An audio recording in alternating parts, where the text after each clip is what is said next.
there's so many creators now, and like you mentioned, they're uploading hundreds of hours, a minute kind of thing.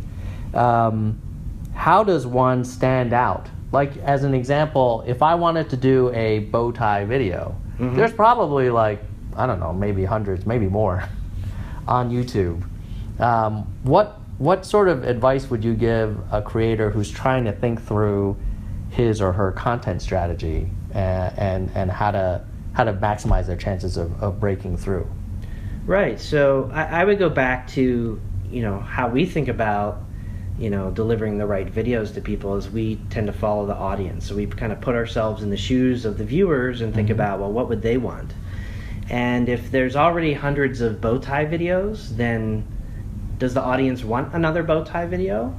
I often think about this in the same way I would think about any kind of business strategy as well. Like, if you're going to open up a restaurant in San Francisco and there's already 200 pizza restaurants, what would your strategy be for opening a new restaurant? Would you just open yet another pizza restaurant?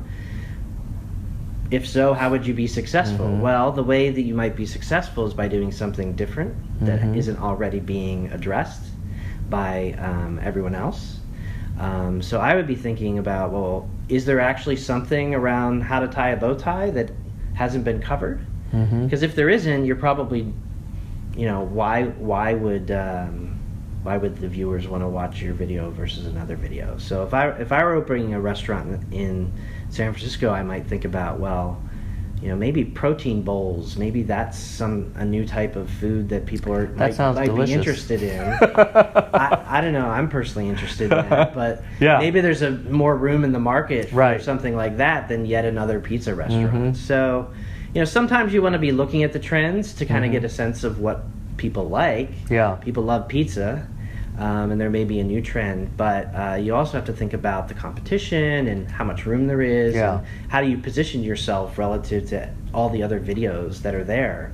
Like, if you're doing one on, I was talking to a creator at VidCon who was asking me, I want to do a sunscreen video. How do I get to the top of the search results on sunscreen? And I was like, well, we have a lot of great sunscreen videos already.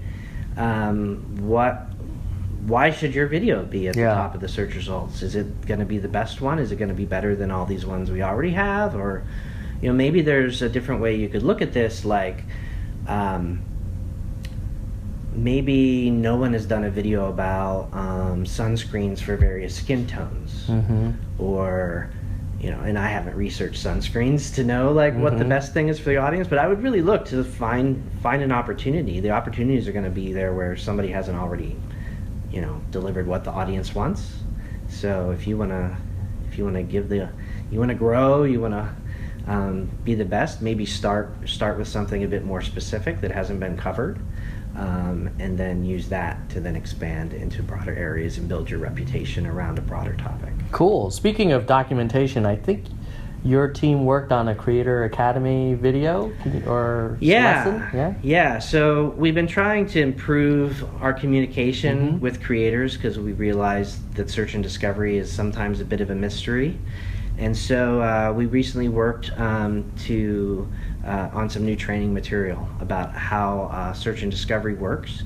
So I think if you don't mind putting in the description of this video a link to the Creator Academy lesson that we just refreshed this past month. I encourage everybody to check that out. We have some quizzes in there to try to make it a little bit fun for you to see how well you know search and discovery. Hopefully you'll learn something by giving that a try. Cool. And you were recently at VidCon as well, right? Yes. What do you think were some of the more kind of surprising questions that you got, or more thought-provoking kind of conversations you had where you took something away from it to kind of help you think about it differently? Yeah, so when I talk to creators, it's, I'm frequently looking at this problem of connecting viewers to videos from the viewer's point of view. It's like, how do we make the viewer as happy as possible? And at places like VidCon, I often talk more to creators, and they're often looking at it from a different perspective, from their channel perspective, and thinking about, well, all the actions that they can do that might influence how they connect with the audience. There was, some of the questions we got were just things that I hadn't really considered, like someone was asking if my video doesn't have any talking in it, like how does that impact my discovery?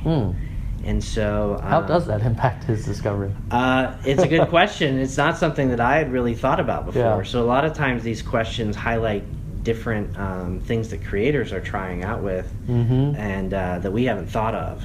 And so it gives us new ideas for, you know, do we have all the right information in the system such that if we get this type of video in, are we going to be able to find the audience that's going to be interested in it? You know, other questions like, well, I have Spanish and English videos, and I'm trying to figure out whether I should have 2 channels or 1 channel, and what's going to work best. Usually the answer that I give to that is, you know, I usually don't have specific expertise on some of these cases, but it's the answer I usually say is, well, what is working with the audience? If you look at your data in YouTube Analytics, which I highly recommend people spend time in, do you generally find that like if you can look at your geography and see where people are watching from, is it the same audience that's watching your Spanish videos as your English videos? If it is, then probably makes sense to have it on the same channel because you're kind of, a channel is a way to program to an audience. But if you're finding that you're actually programming to 2 different audiences with the same channel, that's where you're going to probably want to think about separating them so that, for example, if somebody wants to subscribe, they can get the type of content that they want only and not the content that doesn't match. So generally just lots of questions from a different point of view than I'm used to thinking about from the viewer perspective. So great. Sounds like it was helpful for you always. as well. Oh, VidCon is always an eye-opening experience, whether it's talking to creators or seeing stars and the reactions that the fans have there. It's always exciting. Who knows? Maybe in the next VidCon, people will recognize you and I think it's going to be you. You're the Creator Insider host. There you go. Yeah, we'll see about that one. Yeah. Well, thank you so much for spending time with us. I know that hopefully people will find this interview helpful. And we always encourage people to give us feedback and ask questions in the comments.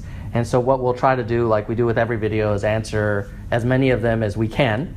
And I'll definitely consult with you, Todd, where I can to make sure I say the right things and give the right information. Great. But everybody keep it real, and hopefully we'll see you next week. Hey Insiders, if you like that video, you should do a few things. Number 1 is you should subscribe right up there. I think it's going to be right there. You see it? On my face? Yeah, like kind of near your face. Okay. And then you can also check out some other videos maybe around here. And then I think you told me recently that if they like and comment, that's generally a good thing. Engage with the video. It's always a good sign. We've generally seen that people who like videos tend to keep coming back to YouTube. So please like this video. Keep it real.